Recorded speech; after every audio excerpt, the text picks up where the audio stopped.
আমরা জুলাই গণহত্যা বলতে আমি অগাস্টের প্রথম 5 দিনের গণহত্যার কথা বোঝাচ্ছি। এটার জন্য দায়ী যে ব্যক্তিবর্গ আছেন উনাদের বিচারের জন্য আন্তর্জাতিক অপরাধ ট্রাইব্যুনালে ওনাদের বিচারের জন্য আমরা ইতিমধ্যে একটা ছোটখাটো গবেষণা মতো করে দেখেছি এই আইনের অধীনে এই হত্যাকাণ্ডের সাথে জড়িত ব্যক্তিরা এবং যারা আদেশ দিয়েছেন বিভিন্নভাবে সহযোগিতা করেছেন তাদের সকলকে বিচারের আওতায় আনা সম্ভব। গণহত্যা এবং গুলিবর্ষণ এই সমস্ত ঘটনার বিচারের জন্য ইতিমধ্যে কিছু মামলা হয়েছে আপনারা জানেন, এবং আমরা নিজেরা রাজপথে থাকা বিভিন্ন ছাত্র সংগঠন, বিভিন্ন মানবাধিকার সংগঠন, জনগণের বিভিন্ন গোষ্ঠী দাবি করেছেন যে এটাকে মানবতা বিরোধী অপরাধ হিসাবে এটা বিচার করার স্কোপ আছে কিনা। আমরা সেটা খতিয়ে দেখেছি। আপনাদেরকে আমরা বলতে চাই 1973 সনে যে ইন্টারন্যাশনাল ক্রাইম ট্রাইব্যুনাল অ্যাক্ট আছে, যেটা পরে 2009 এবং 13তে সংশোধনী হয়েছে, সেই আইনে আমরা জুলাই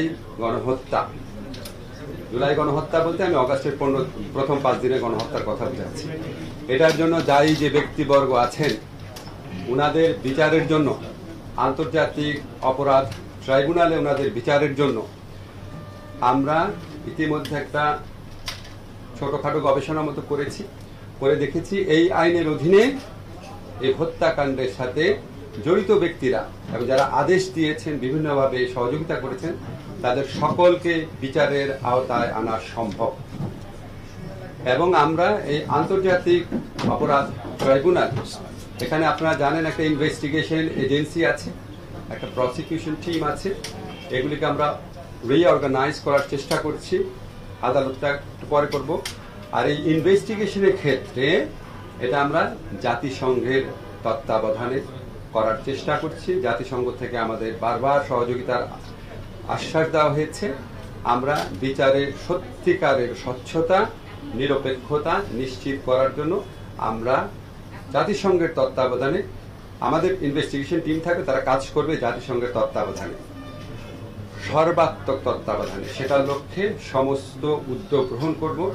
ইতিমধ্যে এখানে জাতিসংঘের যে আবাসিক প্রতিনিধি আছে ওনার সাথে আমরা মিটিং করব, ডিসিশন নিয়েছি, ডেট ঠিক হয় নাই, সহযোগিতা চাবো। এছাড়া আমাদের আরো উচ্চ পর্যায় থেকে জাতিসংঘের বিভিন্ন কনসার্ন এজেন্সি আছে, ওনাদের সাথে যোগাযোগ করা হবে, আমরা করব। আমরা আশা করছি দ্রুত আমরা এটা শুরু করতে পারবো।